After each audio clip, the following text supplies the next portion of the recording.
Okay, hello grade 9s. This is going to be a video demonstration showing you how you can go about creating your ergonomic pizza cutter, but one of the more easier methods which you can use. Now again, just a little disclaimer to say that these methods, which I will be showing, the measurements are appropriate to the size of my hand, so you will need to keep this conform to yours, but you should be able to follow some of the same methods if you follow along. So the first thing what I'm going to look at is I'm just going to remove these front and right planes there. So I'm just going to hide them, keep the top one, hide the front, hide the right. So just keeping that one there. Next thing I'm going to do is I'm going to go to sketch, and I want to create a corner rectangle on the bottom left of the origin line. I'm going to dimension that to about 145 by about 70 millimeters. Okay, there should be generally enough room for me there. Okay, from there then the next thing I need to do is I'm going to move over here to an image of a pizza cutter which I found online. Again, from you doing your own criterion Bs, you should be able to just take one that already exists and then apply it to your own products. Just going to take a screenshot of that, like so, blade and everything included. So then when I come back over here to my work, you'll notice I haven't left my sketch yet. So if you have accidentally left it, you will need to just come back, right click and click edit sketch. But what we're looking for is this little icon that's located over here. We want to come down to insert image. Now we want to import that screenshot that we took. So I'm just going to go find that in my files.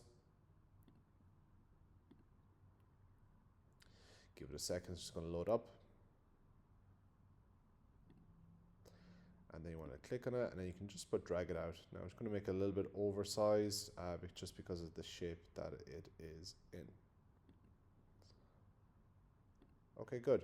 So now that's going to be most of my work. Okay, so what I'm going to do then is I can start to follow around each of this sketch. So I'm going to leave this as one part for the moment, and then later on we can hide it because we don't need it throughout our work. But for now, we're just going to leave it there like so. So I'm going to come back to sketch once more, and I'm going to click on my top plane, and I'm going to start following around each of these structures. So to do that, I'm going to use spline. Now again, spline, you click on a point and you can trace around all of your work. Now, if you have been careful with your work from your criterion B, you should have a side profile of your work that you can use, or you could go ahead and you could use your actual model that you've already created. So I should manage to speed you up there like so. So we're going to continue through here. Now we will need to do some editing when we come to here in a few moments, but for now we'll just keep following it around.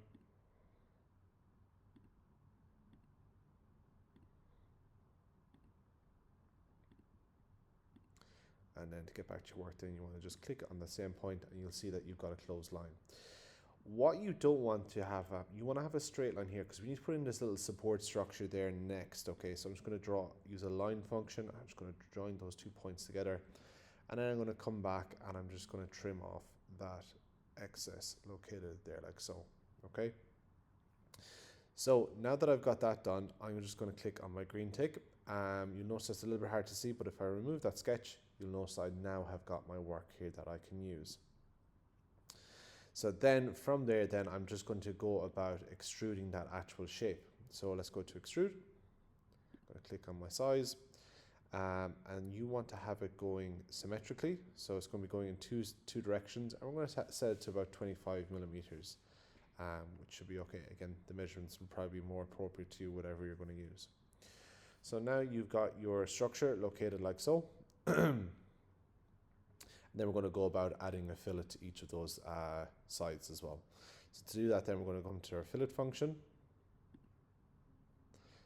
You'll notice it goes quite red because of our size. So if you notice we reduce our size, it'll start to appear.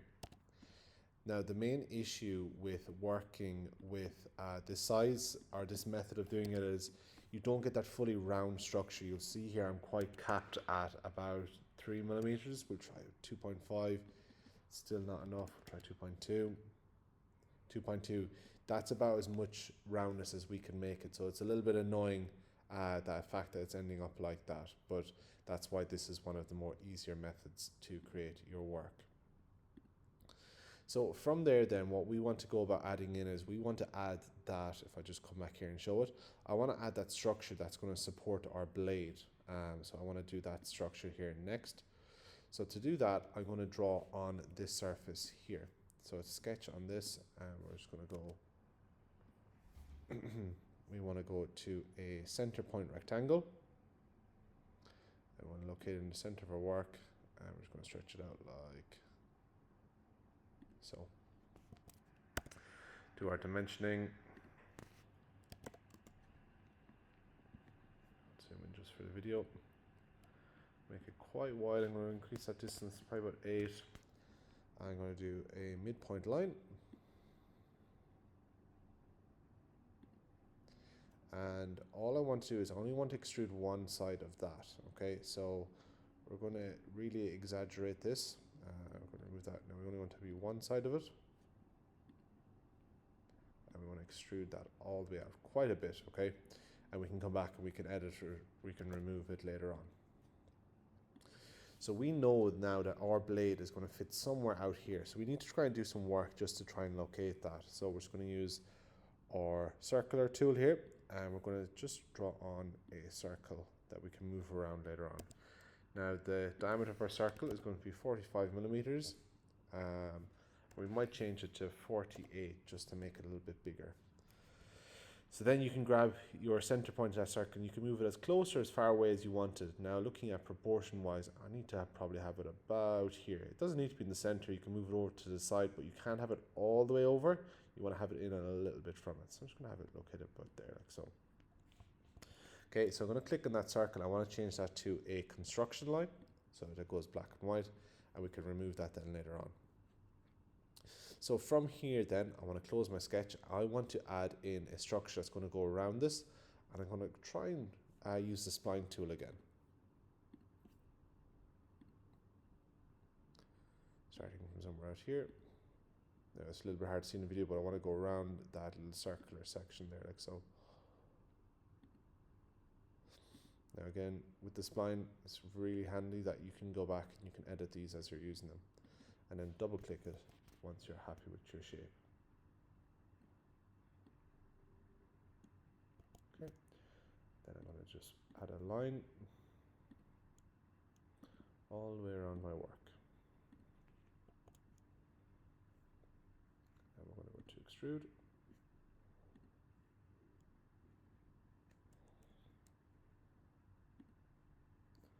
Go to remove, and we'll go through all. And we're just going to add a small little circle there on that point that we can use then as well.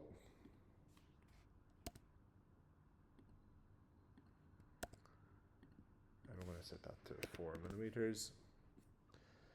Extrude that the whole way through as well. And we want to put a small little chamfer on that edge. And we want to do it on the opposite side as well. Like so. Okay, and then we want to start doing some work on this just to start rounding this off as well.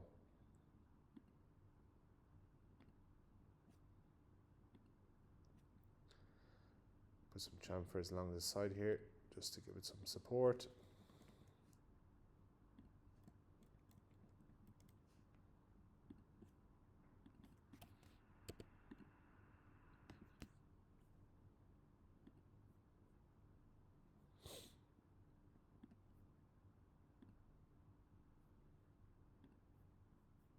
Okay, then I can come back and I can just remove my sketch here as well, just for the sake of my video. Okay, so there you can see is another method of how you can create your ergonomic pizza cutter handle using a sketch tool.